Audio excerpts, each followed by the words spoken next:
guys, Mark with the Dog Trainer here. Today we're going to be doing a really quick comparison video of the Dogtra 200C and the 1900S. As always, all the links are posted in the video description, so feel free to check those out if you're interested.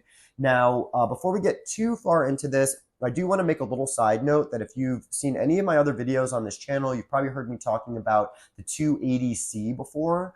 I just want you guys to understand that the 200C and the 280C are pretty much the same collar. There's just some differences with what the remote is like. So before you make any final decisions, I would highly recommend that you check out my videos on the 280C, especially if you were thinking about getting the 200, because you may prefer that model over the 200. But now that we've got that out of the way, let's talk about these two different models. So there is quite a significant jump in size and strength between these two models. Okay, because the 1900S is really all the way on the end of like the big dogs that need strong stimulation.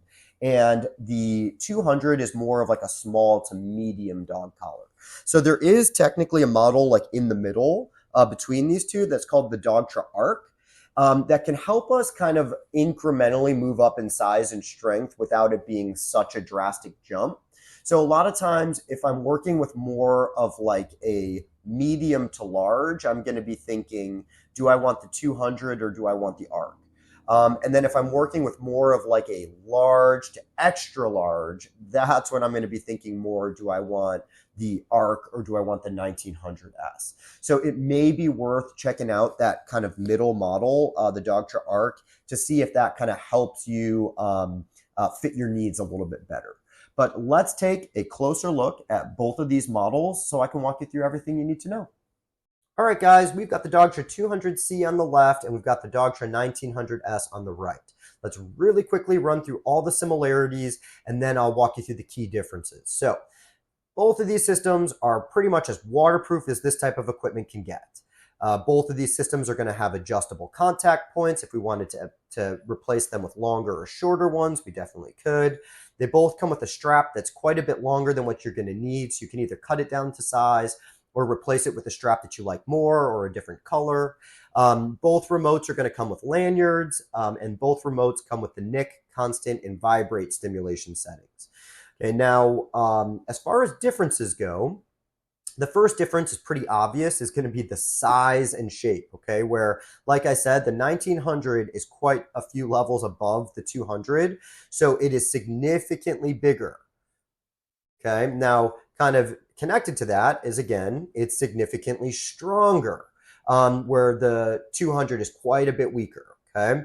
Now, the 200 will connect from remote to collar up to about a half a mile, and the 1900 will connect up to 3/4 of a mile from remote to collar.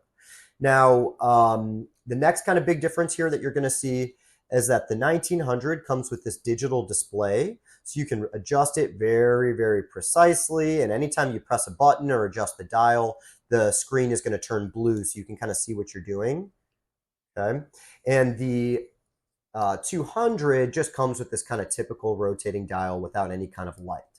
Now, there is a model that I've already referenced called the Dogtra 280, which is basically the same model. It just comes with the digital display as opposed to this typical dial, okay? Now, outside of that, the only other difference is just going to be the way that these turn on and turn off, where the 200 has got this kind of magnet system. So there's a red dot here that we just hold up. I actually just turned it off, and that was me turning it back on. Again, you'll know because that light is blinking green. And then the 1900, it actually has a blue button on it that turns it on and turns it off. And again, it also has that kind of light to illuminate, showing you that it's turned on and charged and everything like that. So outside of that, I mean, that's really everything I think you need to know as far as similarities and differences between these two models. So thank you guys for watching, and I'll see you in the next video.